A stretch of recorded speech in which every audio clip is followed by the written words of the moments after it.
Hey everyone, welcome. Today's story proves that a $20 gadget can dismantle $1 million lie. Buckle up. This one gets cold. Enjoy the show. Thane Sterling wasn't a jealous man. He was a methodical one.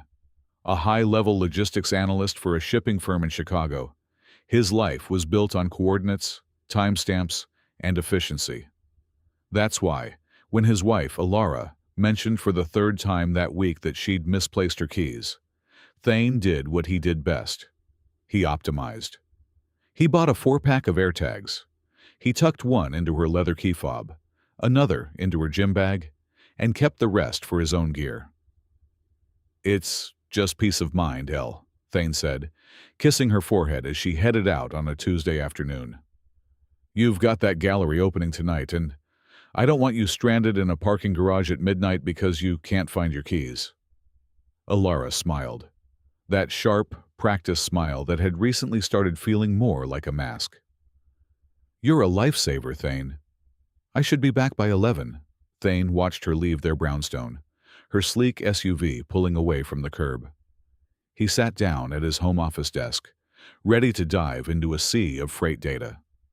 But an hour later, a notification popped up on his iPad, which was synced to the Find My network. Alara's keys, left behind. Thane frowned. Had she dropped them in the driveway? He checked the map. No. The keys were moving. They were currently gliding down the I-94, heading north, away from the downtown gallery, away from everything Alara had planned for the day. He watched the little blue dot with a clinical curiosity that slowly curdled into a cold, hard knot in his stomach. The dot bypassed the exit for the art district. It bypassed the gym. It slowed down as it entered the affluent, wooded suburbs of Lake Forest. Thane knew those woods. Specifically, he knew the sprawling, 3-acre estate nestled at the end of a private cul-de-sac. It belonged to Silas Vance, Thane's CEO, a man who possessed the charisma of a cult leader and the ethics of a shark. The blue dot stopped. It stayed there. The confrontation of Data Thane didn't rush out the door. He didn't scream. He sat in the silence of his office, the hum of the cooling fan on his computer the only sound. He opened his laptop and accessed the company's internal calendar. Silas Vance was out of office, private meetings. He then checked his own home security footage from the smart doorbell. He rewound to Alara leaving. She wasn't wearing her gallery outfit. She was wearing a trench coat, but underneath, he caught a glimpse of silk, something she usually reserved for their anniversaries. "Logistics, Thane," he whispered to himself, his voice raspy. "Follow the chain of custody." He drove. He didn't take his own truck. He took his old, beat-up sedan he kept for hardware store runs, parked 3 blocks away from Silas's gated driveway. He hiked through a public trail that bordered the back of the CEO's property. From a ridge overlooking the backyard, Thane pulled out a pair of high-powered binoculars. He saw Silas's floor-to-ceiling glass windows. He saw the infinity pool. And then, he saw them. Silas was pouring wine. Alara was laughing. A genuine, deep laugh Thane hadn't heard in 2 years. She reached out and touched Silas's arm, a gesture of intimacy that felt like a physical blow to Thane's chest. Thane checked the AirTag location on his phone one last time.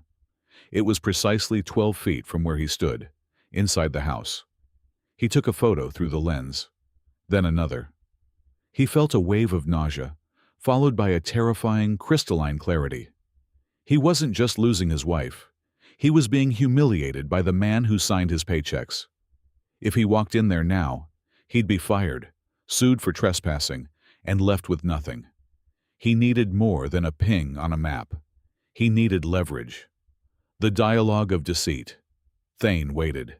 He waited until 10:30 p.m. He was back on his sofa, the lights dimmed, a single glass of bourbon on the table, untouched. The garage door groaned open. Alara walked in, smelling of expensive perfume and wood smoke. "Hey, stranger," she said, sounding exhausted. The gallery was exhausting. So many pretentious people. I bet, Thane said, his voice steady. Did you find any inspiration? A few pieces. There was this one landscape. Very isolated. It reminded me of us, actually. Peaceful. She walked over and kissed his cheek. I'm going to hop in the shower. I feel like I've been traveling all day. Funny you say that, Thane remarked, swirling the ice in his glass. I noticed your keys were acting up on the app. Alara froze for a fraction of a second, a glitch in her programming. Oh, must be a bug. They were in my purse the whole time. Really? Because the GPS had you in Lake Forest, near the lake. It's beautiful up there this time of year, isn't it? Silas Vance always raves about the privacy. The silence that followed was heavy, suffocating. Alara turned around, her face pale. Thane, what are you talking about? I'm talking about the AirTag, Alara. I'm talking about the fact that while you were at the gallery, you were at my boss's estate. I'm talking about the silk dress under your coat.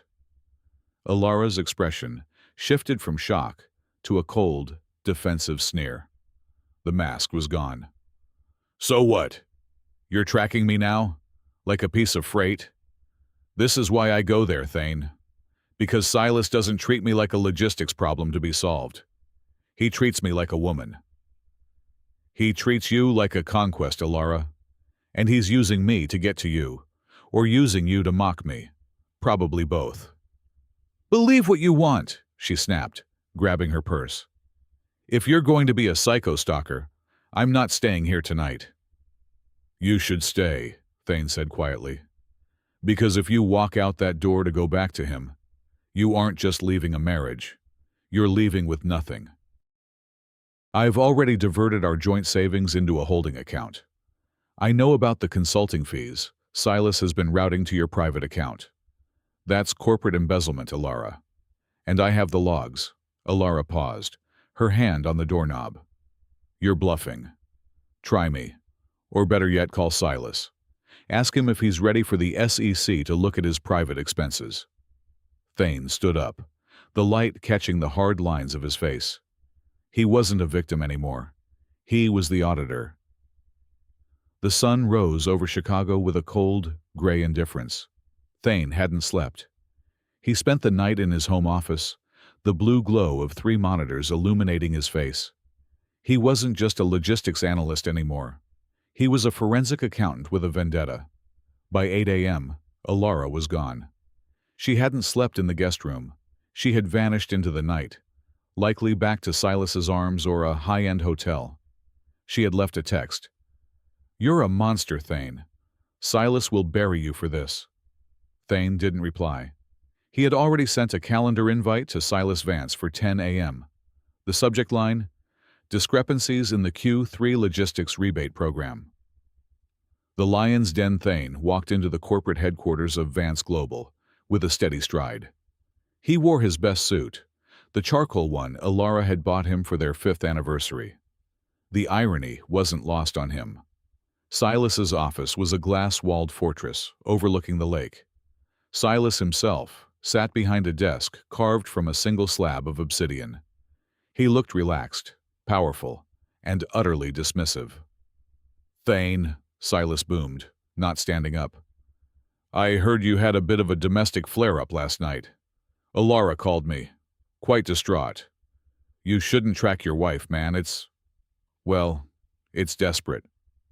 Thane sat down without being asked. He placed a thin manila folder on the obsidian desk. I didn't come here to talk about my marriage, Silas.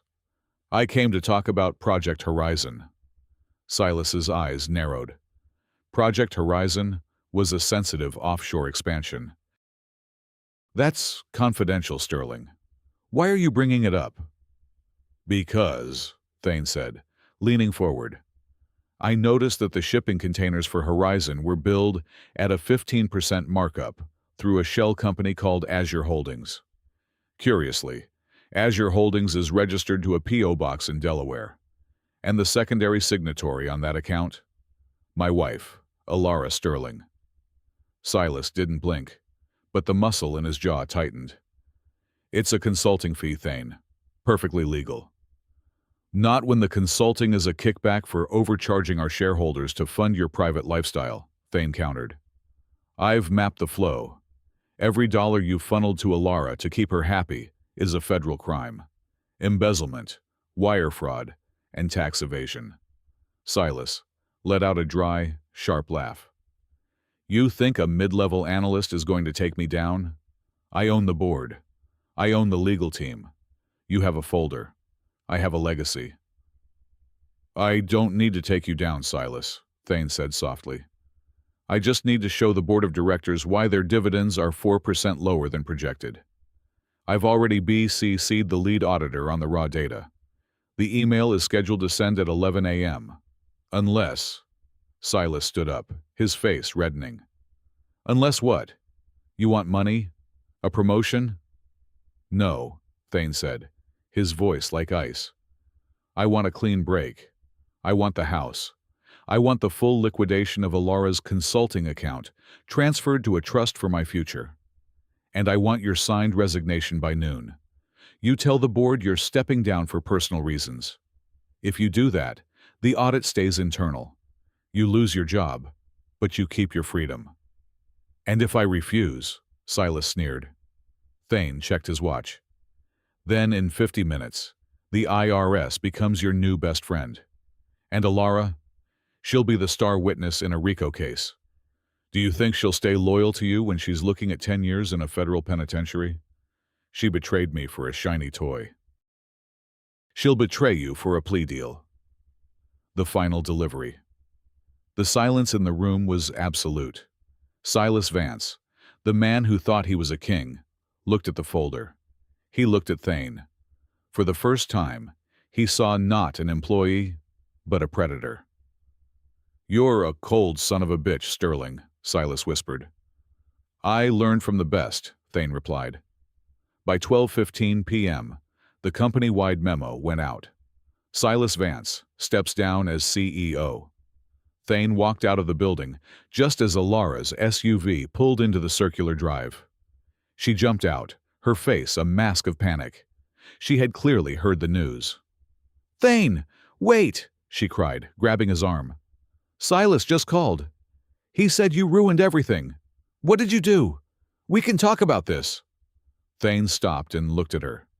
He didn't feel anger anymore. He didn't even feel sad. He felt the way he did when a complex shipping route finally balanced out, satisfied. It's over, Alara, Thane said, gently removing her hand from his sleeve.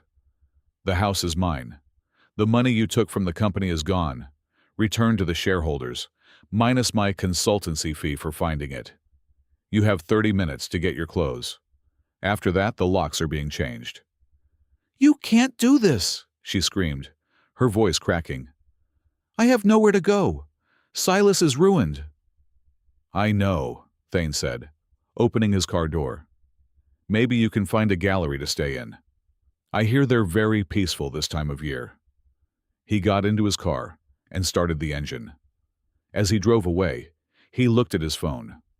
The AirTag notification was still there, a tiny blue dot on the map, stationary in the middle of the parking lot.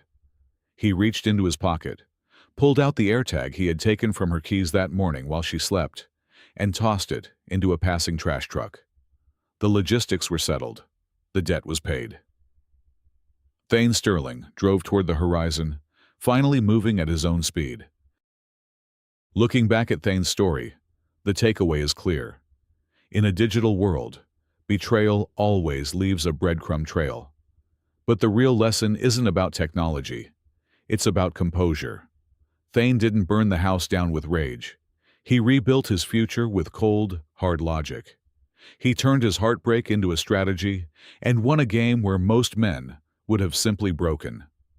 It's a powerful reminder that sometimes the best revenge isn't an outburst. It's an audit. I hope you found this high-stakes chess match as gripping as I did. If you enjoyed the journey, make sure to subscribe to the channel for more stories of grit and justice. Thanks for watching, and I'll see you in the next one.